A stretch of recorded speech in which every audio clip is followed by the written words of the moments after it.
All right, for today's Q&A, we've got a question from Noah, and he was wondering about how to actually include hill training kind of in your weekly training schedule. So a lot of people don't consistently have access to hilly terrain or don't know when they need to get out there. So I'm going to try and kind of summarize it nice and quick, really kind of go over a few different points on this. And if you have any questions afterwards, always feel free to ask us. But this is one of the beauties of training with heart rate and time as opposed to just focusing on distance. When I first started getting into trail running, my history was I was more of a track athlete.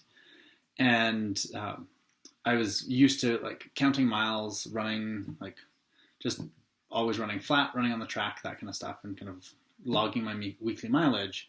So all of a sudden when I started trying to run those same distances, but run them on the trails in the mountains, all of a sudden I was kind of overtraining myself inadvertently just because I was trying to run a set amount of distance every week, and I was trying to run a certain distance for my long runs, but I was getting onto this hilly terrain that was making it considerably more difficult to run that distance. So the beauty of heart rate and time is it's really easy to switch from flat workouts to hilly workouts and back and forth, because an hour of running on the flats is the same as running for an hour in hilly terrain. So that's the one really nice thing with that. And then in terms of how to actually fit it in, like when do you run the hills, when do you run on the flats, you want to try and keep things as specific to the race that you're training for. So if you're training for a race that's all uphill, say you're training for a short vertical race or something like that, try and do your workouts uphill as much as possible. It's going to use the most similar muscle groups. It's going to be the most sport-specific training possible. If you're training for a race, say something like Sinister 7, that's rolling terrain where you've got like moderately long climbs, moderately long descents, but nothing really kind of out there, try to kind of suit the terrain that you're training on to what you're going to actually encounter on race day. And then if you've got something crazy like hard rock where you've got tons of big, long, huge ups and then big, long, crushing descents, trying to train on that type of terrain is going to kind of set you up as good as possible for race day.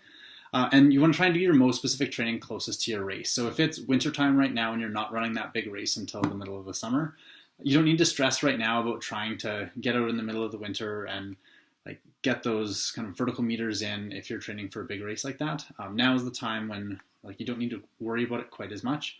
Like getting in something with a little bit of up, a little bit of down, even once a week at this point of the year is more than enough to kind of have you set up.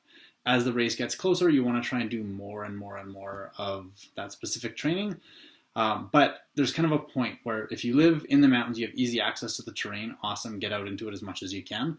If you live somewhere where, like say if you live in Calgary and you need to commute out to the mountains to go and run, there gets to a point where it's more effective, like if you're driving an hour to get to a mountain, to go for an hour run and driving home for another hour, there's probably something more effective you could have done for, there's probably something more effective you could have done for 3 hours. You probably could have done your hour run, you could have done some strength, you could have done some prehab, some preventative maintenance, and had dinner with your family and probably watched a show on Netflix, all in the time that it would take to just drive out and do that one run. So if you're pressed on time like that and you don't have easy access, I like to try and do just kind of your key sessions for the week to try and do them on that race-specific terrain. So that would be if you've got interval workouts, if you've got long runs, anything like that. Those are those workouts when you want to try and make them sport specific. If it's just a recovery, if it's just an easy day, if it's something short, don't stress as much about trying to like make that long trip out to, or if it's just not convenient for you to get out and it's cold and dark in the wintertime, then those are the times when you can jump on the treadmill, you can run in town, anything like that. And then if you're doing those key sessions on the trails, if you're running uphill, anything like that, if you're doing an interval workout, and try to find something that's going to be long enough where if you're working on uphill intervals, you want to be able to get the most out of that hill. So find something that's long enough that you can either run up and if you're stuck in town, run uphill, jog back down for your break. If you have the option of getting out to the mountains, then if you can do something where you run uphill and then you turn around, jog back down for your breaks, you might start here, you're going to run up, turn around, jog back down, run up, turn around, jog back down. So you can kind of zigzag your way up whatever it is that you're running up. That way, when you get to the top, you don't finish your workout at the top and then you've got half an hour or 45 minutes of running back down to try and get all the way back down to the bottom, and then you ended up being out there for too long. So if you can kind of account for that time that it's going to take you to get back down as well, if you do that kind of zigzag up the mountain, then you're going to be able to turn around and get back down without quite as long of a descent. So just always factor in that descent time. And then, kind of like I said, try to keep that race-specific training closest to your race. So depending on what you're training for is going to depend on whether or not you need to fit in the hill training. And then if you're far out from the race, it's generally a good idea. So say if you're training for a really mountainous race and you're 6 months out from that race, 6 months out from that race is probably when you're going to want to be doing some work on leg speed. So you might actually want to be running more on the flats, working on getting that leg turnover going, making sure that you're doing faster intervals and kind of making it so that you can get your legs going fast when you're on the flats.